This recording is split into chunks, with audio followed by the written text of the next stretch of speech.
Hi everyone, I'm Shirit Gal-Kedar and we're continuing Climate Action Live, broadcasting from the Peace One Day headquarters here in London. Please use your social media right now and let people know this experience is happening live. Be part of it. Your social media can make a difference. I'm very excited to be moderating our next panel. I'll be sitting in for Rajiv Joshi, who is sadly down with COVID. Rajiv, we wish you a speedy recovery. This panel is called Protecting Our Common Future Agenda, an intergenerational dialogue. Our panelists today are Dr. Kumi Naidu, Global Ambassador, Africans Rising; Luisa Neubauer, climate activist and co-organizer of Fridays for Future; and Andrea Hinwood, United Nations Environment Programme Chief Scientist. Welcome, everyone. Thank you for being here. Dr. Naidu, shall we begin with you? Could you please introduce yourself and explain to us all what is it you do? And can you give us a direct answer from your perspective as to where we stand right now in relation to our survival on this planet? Thank you. My name is Kumi Naidu, and I'm focused currently on bringing the worlds of arts and culture and the world of activism together, what we call artivism, so that we can communicate more powerfully on climate. With regard to my reading of where the world is at the moment, in 2015, in June, in the Pacific, I learned a slogan which said 1.5 to stay alive. And 6 months later in Paris, that slogan had changed to 1.5, we might survive. So one of the real tragedies of the climate disaster we face is that the people that are paying the first and most brutal price for climate impacts now, today, are not the ones that have contributed most substantially to it.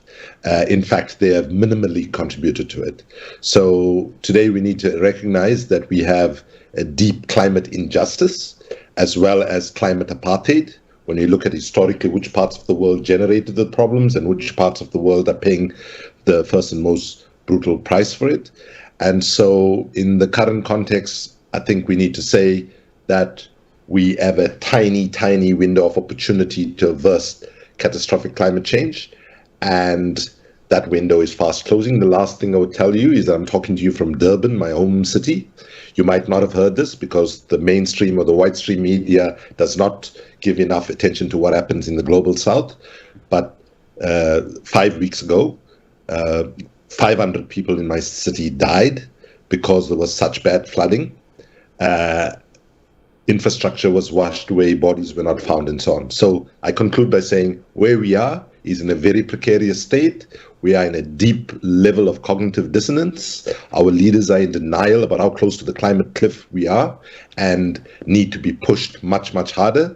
As far as activism is concerned and what we are doing to push the change, we need to also recognize that if we are saying that it cannot be business as usual, it cannot be government as usual, we also need to recognize it cannot be activism as usual as well. Thank you. Thank you. Luisa, this is a gloomy portrayal of reality. So can you please introduce yourself as well and explain to us what is your perspective on where we stand right now in relation to our survival on this planet?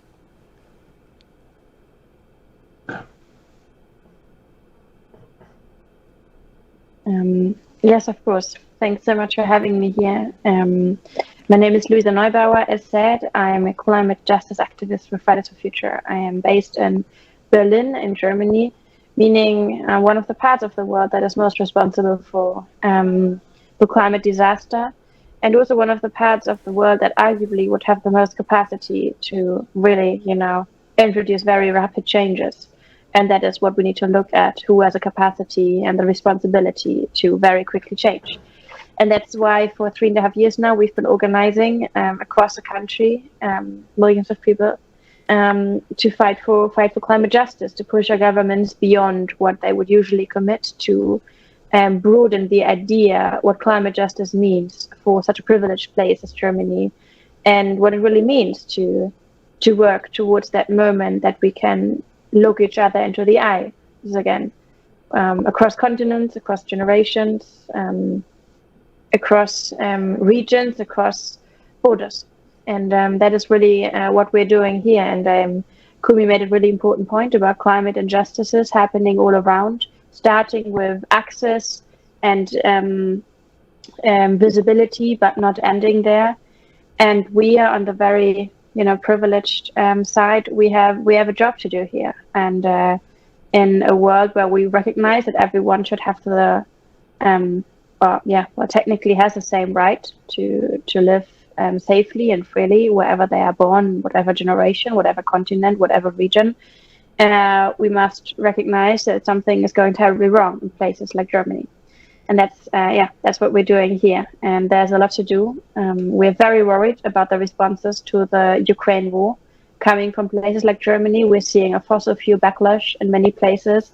And as Kumi rightly said, this needs reconsideration, and this needs reconsideration, including the activism that we do, the demand that we're pushing for, and how we as activists also break free from business as usual that is putting us into a place that is, obviously not working out too well yet. Thank you so much. Andrea, before we continue and dive into what we can do, let's just finish with the introductions. Can you tell us a little bit about yourself and how is your view of the reality today? So I'm Andrea Hinwood. I have the privilege of working with the United Nations Environment Programme. And of course, we're working globally very hard to actually resolve the environmental issues we have across the triple planetary crises, which is climate change, biodiversity and nature loss, and pollution and waste. And these three crises are all interrelated because, climate change will exacerbate nature loss, biodiversity loss, but continued biodiversity loss will also impact our ability to mitigate climate change. So we work across those areas. My view is we are at a unique point in history where we have the opportunity and we have the wherewithal to actually implement solutions to solve the problems we've got. We are innately innovative, which we have shown, by our success with all of the technologies and industries and everything that we have driven that have put us in the place that we're in. And so now is a time for us to actually take stock and to seriously consider what we are doing. The evidence is very, very clear across all areas about what we're doing. And as Luisa and Kumi said, most of the problems have been generated by the developed world, and we are contributing 80% of the problems, and yet those that are vulnerable and suffering poverty, and we need to actually focus on those areas so that we actually provide that climate justice and address inequality. So my view is we absolutely have the opportunity now.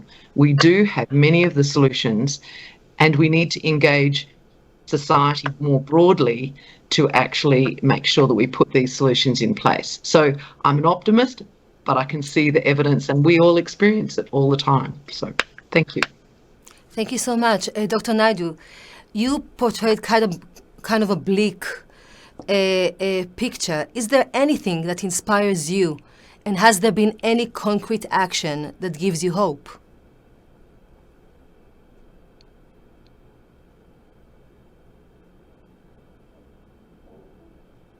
Sorry. Firstly, I'm not sure that I provided a bleak picture as opposed to an accurate, realistic picture of where we are.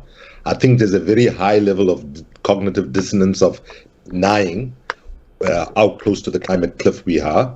For those of us living and working in the global south, that is not how we see our reality.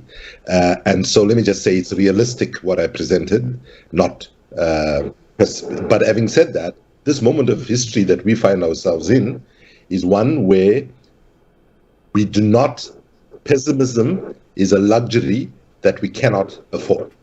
Okay, being realistic and honest and not telling lies about how bad things are is not about being pessimistic.